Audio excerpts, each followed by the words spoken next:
Hey everybody, welcome to the Morning Devo with Bowo. It is Saturday. What a trip, right? Me doing a Saturday devotion. I think I did this a couple weeks ago, and here we go again. Right, I wasn't able to be in Friday, so I thought, you know what? We'll do one today. It'll be awesome. We'll have a great time. So Ezekiel 25, it's a nice, cool morning on the devotion. Very cold, very nice. Love it. Super crisp. Ski season. And ski season has started in Arizona, if you can believe it. So super awesome. Anyway, we're going to be in Ezekiel 25, as you can see right there. And you could always check out the archives by going to YouTube and just searching for my name, Bo Willette, and you'll get there. And be able to run through any books of the Bible you want to go through. So I go through the Bible in my devotions. That's how I do it. I just roll right through the scriptures, just chapter, verse by verse, book by book, just go through it. That way we can really understand what God's doing in the world and in the life of Israel. You can't detach Yahweh from the nation of Israel. That might be why people do not like Israel or the Jews that much. And, I'm speaking here today, November 9th, a day after another massacre in, where was it, Holland? Just a lot of atrocities. And, just here after a year after October 7th took place, you have an incredible hatred of Yahweh's covenant people. So super sad. But you can't detach Yahweh from Israel, Israel from Yahweh. And if you're looking at Israel, if you're dealing with Israel, if Israel is in the news, then people are going to have God in the news in the sense of they're going to have the consciousness of God because God's obviously working in this nation, and this is what we're reading. And it's interesting, right? Ezekiel, a Jewish man, right, in Babylon, taken captive. God, Yahweh, is removing the Jews, Israel, from their land because of their sins. And he uses the Babylonian Empire to do just that. And we see the same kind of action nowadays where people want Israel out of the land, not just out of the land, but wiped off the planet in the name of their God or in the name of their ideologies. So interesting. Let's get into it. Let's just read through it. Chapter 25. Okay, that's what we're going to do. So it says, "Then this message came to me from the Lord, Son of man, turn and face the land of Ammon." And it says, "And prophesy against its people. Give the Ammonites this message of the sovereign Lord. Hear the word of the Lord, the sovereign Lord. Because you've cheered when my temple was defiled, mocked Israel in her desolation, and laughed at Judah as she went into exile, I will allow nomads from the eastern desert to overrun your country." Now, this is kind of a fulfillment, I think, of a Genesis passage, a passage in the book of Genesis, which is the first book of the Bible. And it talks about this relationship between God, the creator of heaven and earth, and this man named Abram, who later names changed to father of many, Abraham. And it goes like this, bless those who bless you and curse those who curse you. And here you see the cursing section, right? You don't like Israel? Okay, but this is going to happen. What have you done? You've cheered when my temple was destroyed. You've laughed at them when they went into exile. You mocked them. And just look at our world. Look at those that hate the Jews the most. And really just look at the situation. And you kind of go, whoa. Man, look what's happened to them. Those people that have really dug their heels in to hate the covenant people. And it's kind of interesting. Maybe all that hate does something to our hearts. Maybe all that hate really doesn't do very well for us. And I'm not talking about just hate, but the atrocities I mean, it's beyond barbaric how people kill one another. And it's pretty gnarly. But what kind of hate do you have when you're in your activism? When you're on the street holding that poster? What's really in your heart? Is it a ton of hate? Would you kill? What is really going on? And is that really going well? Is it really, really helping the world? Yeah. And helping you and helping me. I find hate just becomes a giant weight. It's a weight that gets heavier and heavier in your mind. You start hating everything, hating everybody. You can't even control who you hate, right? You start hating your wife, hating your kids, hating this, hating that. Hate takes over, and harshness, right? And it says Ammon will go through it. Now, it's good for you just in your Bible study to look up these places. We've done it before, but you can do it again. It says, and I will allow nomads from the eastern deserts to overrun your country. They will set up their camps among you and pitch their tents on the land. They will harvest all your fruit and drink all the milk from your livestock. And I will turn the city of Rabbah into a pasture for camels, and the land of the Ammonites into a resting place for sheep and goats. And you will know that I am the Lord. Okay, so the whole point is that they may know that God is the Lord. And it says this is why. This is what the sovereign Lord says, because you clapped and danced and cheered at the gate of destruction of my people. I will raise my fist of judgment against you. I will give you as plunder to many nations. I will cut you off from being a nation and destroy you completely. Then you will know that I am the Lord. So today I've never really grown up thinking about Ammon and the Ammonites. And so this kind of sounds like it's really, really happened. So very interesting. So again, the Bible is beautifully true, and that's what's neat about it, just when you read and study it. But notice he says, he will raise my fist against you. When the Lord raises a fist against you, I guess that's pretty radical. And guess what? Good luck trying to get out of that. I tend to think that, we tend to make up a God in our mind, and it kind of goes something like this. God would never do anything, against me. And we kind of go in that direction. Because the idea of us being judged by God is sometimes just too great. We just go like, I don't want to go there. Because first of all, it admits that something's wrong with us. It admits that maybe what I'm doing is wrong. Just maybe all the hate that people have towards Israel, maybe they're wrong. Maybe all the hate that people have in their heart towards human beings is not good. And just maybe it shows our flaw. It shows our defect. It shows even our rebellion against the deity, and we know it. Deep down, we know it. But it all shows, all of God's judgment shows that he is righteous and he is true, and his word will come to pass. Let's all get on a plane and go to Ammon.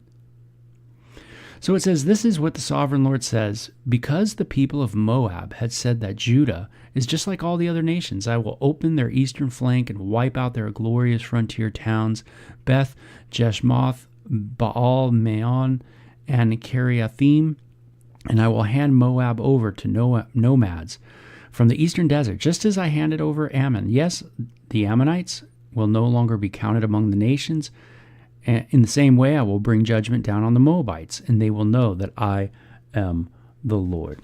So there you have another one as well, where we can't, I don't think, get on a plane and go to Moab in the sense and hang out with the Moabites.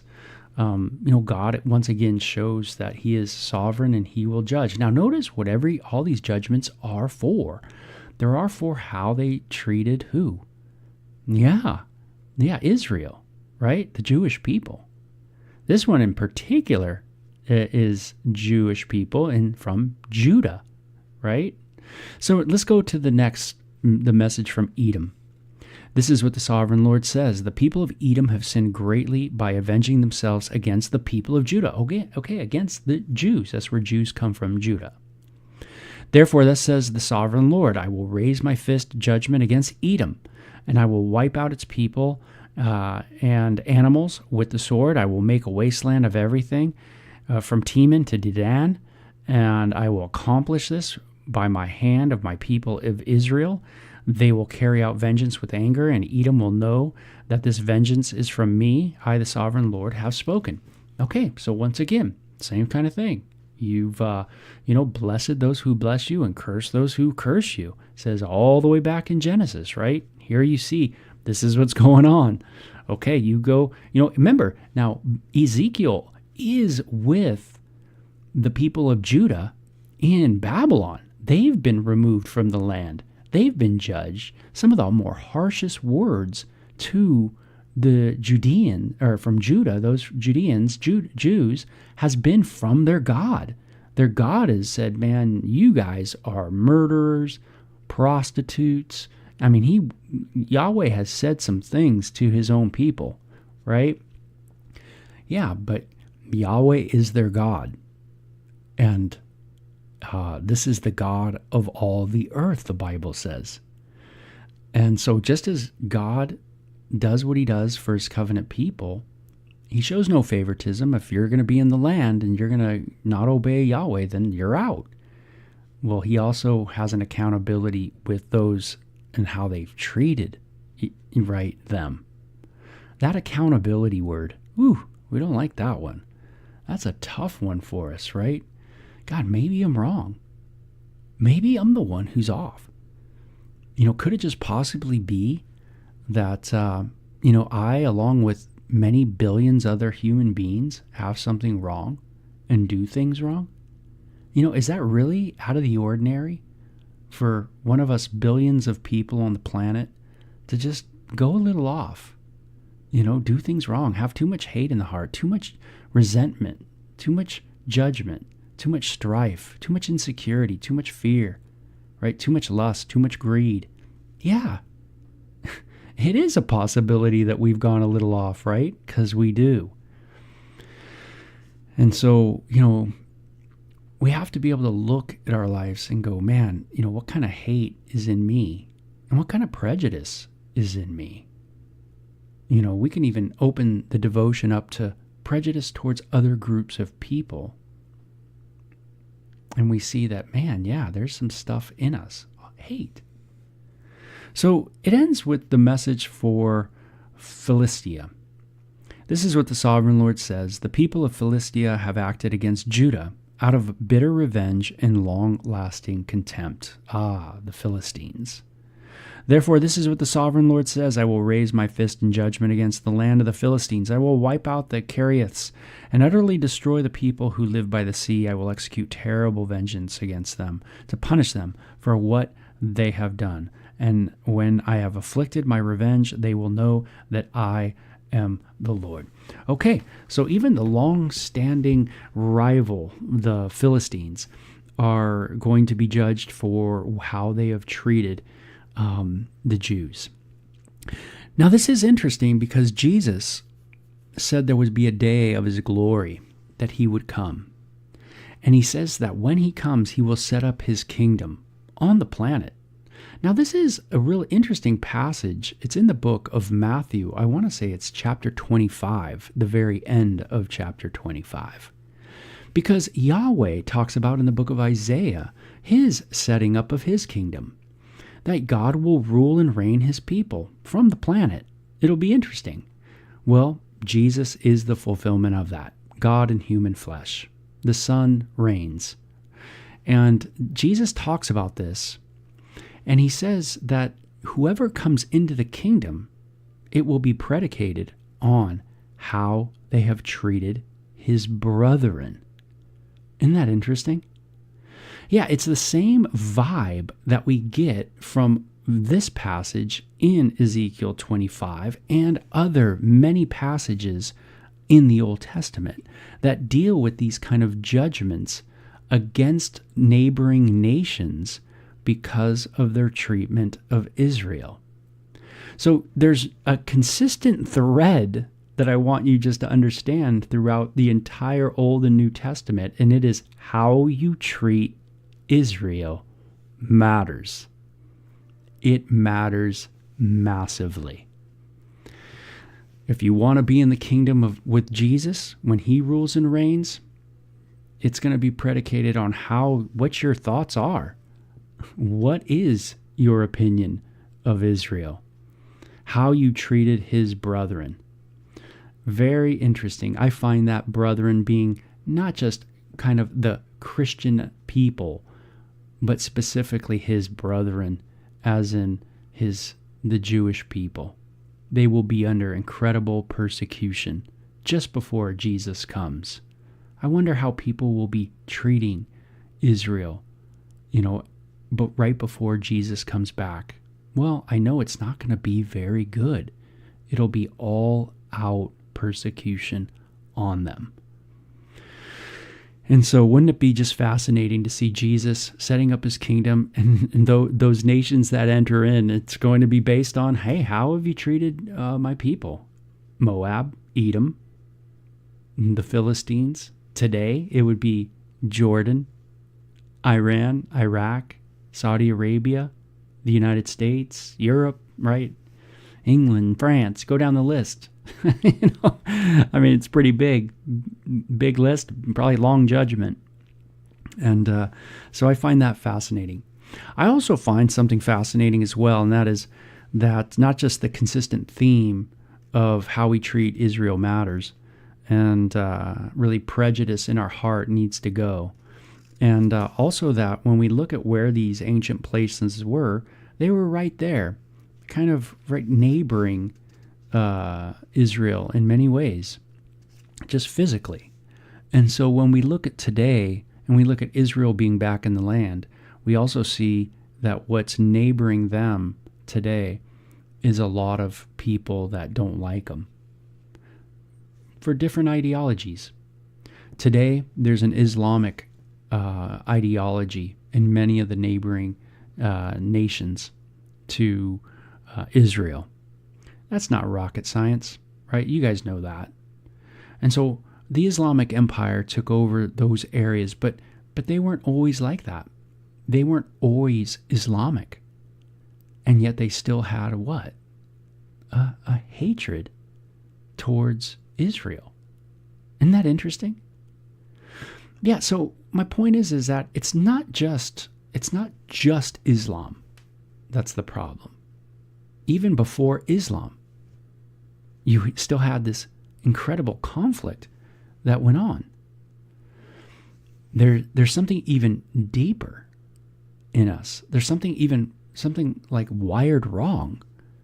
Something's not quite clicking. That just breeds an incredible hatred towards Israel.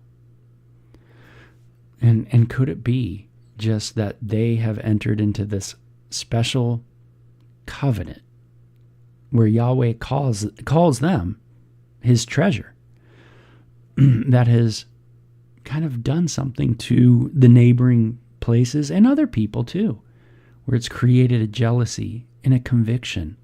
Again, you can't detach Yahweh from Israel.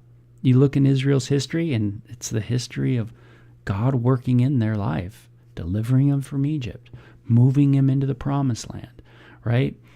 Raising up kings, them delivering them from these people. Yeah, so I find that very fascinating as well, So maybe things to think about, right? That, maybe when it says no one is righteous, no, not one, that we've each and all gone astray, each have gone our own way. Maybe that's really, really true. That even no matter what your ideology is, there's something wrong. Don't you see that in the politics of the day, right? Doesn't matter what side you are. right? Those that call people fascist, they can't see, they're kind of blinded to their own fascism, right? Those that call people haters, they can't see that they're hating, right? Isn't that funny how that works? Man, it's unbelievable. Yeah, Jesus said, love your enemies, do good to those who spitefully use you for my name's sake. Yours is the kingdom. Let's walk differently today, okay? You guys take care. Have a great one. Bye-bye.